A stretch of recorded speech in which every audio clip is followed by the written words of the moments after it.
আসসালামু আলাইকুম ওয়া রাহমাতুল্লাহি ওয়া বারাকাতুহু। ওয়ালাইকুম আসসালাম রহমতুল্লাহ বারাকাত। আল্লাহর গোলামি না করার পরেও আল্লাহ মানুষকে কেন খান? আলহামদুলিল্লাহ, আউযু বিল্লাহি মিনাশ শাইতানির রাজিম, বিসমিল্লাহির রহমানির রহিম। আসলে আল্লাহ ৯৯টি নাম, তবে কোরআনুল কারিমে আল্লাহর অনেক নাম। অনেক নামের মধ্যে দুটি নাম, একটি নাম হলো আর রহমান আর রাহিম। রহমান নামের অর্থ হলো কেউ যদি আল্লাহর গোলামি নাও করে তাকে আল্লাহ খাওয়াবেন, পরাবেন, সব কিছু দেবেন। কারণ এটা আল্লাহর দায়িত্ব, যেহেতু আল্লাহ মানুষকে সৃষ্টি করছেন, আর এই মানুষটির আল্লাহ ছাড়া আর যাওয়ার কোনো চাওয়ার কোনো জায়গা নেই।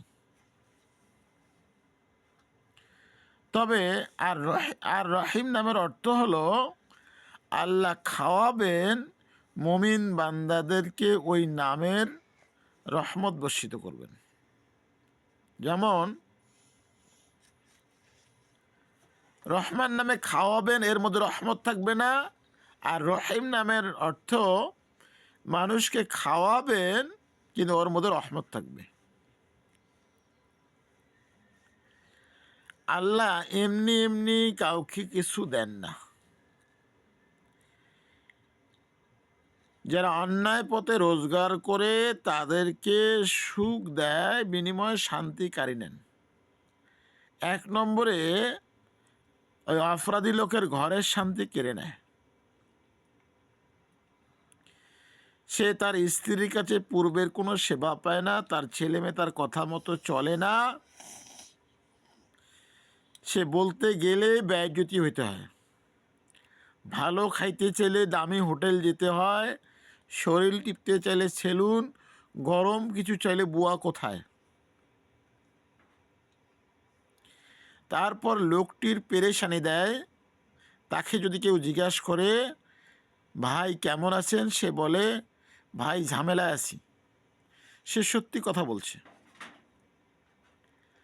তারপর তার দামি ঘর, এসি ঘর, দামি খাট, তার ঘুম আসে না, ট্যাবলেট খায়ও কিছু না কিছু খায়া ঘুমাইতে হয়। এই লোকটির তেমন কোনো রোগ ব্যাধি হয় না। মানুষ ধিক্কার দেয়, আল্লাহ কি ওকে দেখে না?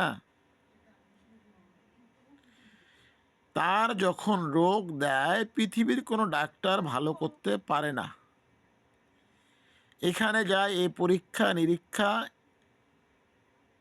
তাকে বিভিন্ন ডায়েট কন্ট্রোল এবং তাকে নির্দেশ করা হয় তুমি ব্যায়াম করো, কুকুরের মতো দৌড়াও। তার চূড়ান্ত শাস্তি দুনিয়ায় দেয়, তার রেজেক কারি নেয়। তার ঘরের খাবার তার বাড়ির গোলাম খায়, তার জন্য নিষিদ্ধ। ডাক্তার বলছে বেটা খাইস না, খাইলে মারা যাবি। ডিম খাবি, কুসুম খাবি না, দুধ খাবি, সর খাবি না, গরু খাওয়া যাবে না। তার বিভিন্ন খাওয়ার মধ্যে নিষিদ্ধ হয়ে যায়, কারণ সে অনেকের হক নষ্ট করে অন্যায়ভাবে রোজগার করছে। এই জন্যে তার রেজেক কারি নিল দুনিয়ায়। তো রহিম নামের অর্থ হলো এই লোকগুলি হাজার কষ্টে থাকার পরে জিজ্ঞাসা করা হবে আপনি কেমন আছেন। সে উচ্চ স্বরে বলবে আলহামদুলিল্লাহ, আমি ভালো আছি। যেমন সুখ শান্তি আলাদা জিনিস। সুখ কেনা লাগে অর্থ দিয়া, টাকা হইলে আপনি গাড়ি বাড়ি হুন্ডা গুন্ডা সব কিনতে পারবেন, কিন্তু শান্তি পাবেন না। শান্তি কেনা লাগে সততা দিয়া। যার মধ্যে সততা নাই সে কখনো শান্তি পাবে না।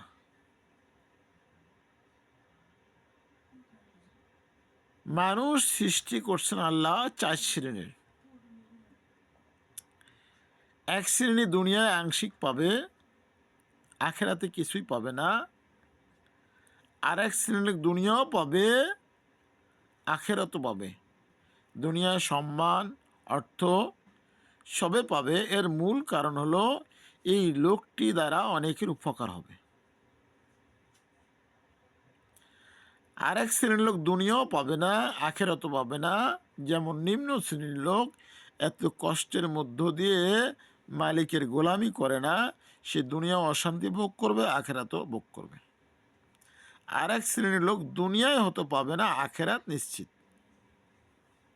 সেটা গরিব শ্রেণীর লোক দুনিয়ায় এত ব্যথা বেদনা কষ্টের মধ্য দিয়ে যদি মালিকের গোলামি করে, দুনিয়ায় হতে পাবে না, আখেরাত তার জন্য নিশ্চিত সে পাবে। তো আমাদেরকে এই কথাগুলো বোঝার তৌফিক দান, আমা তৌফিক ইল্লা বিল্লাহ।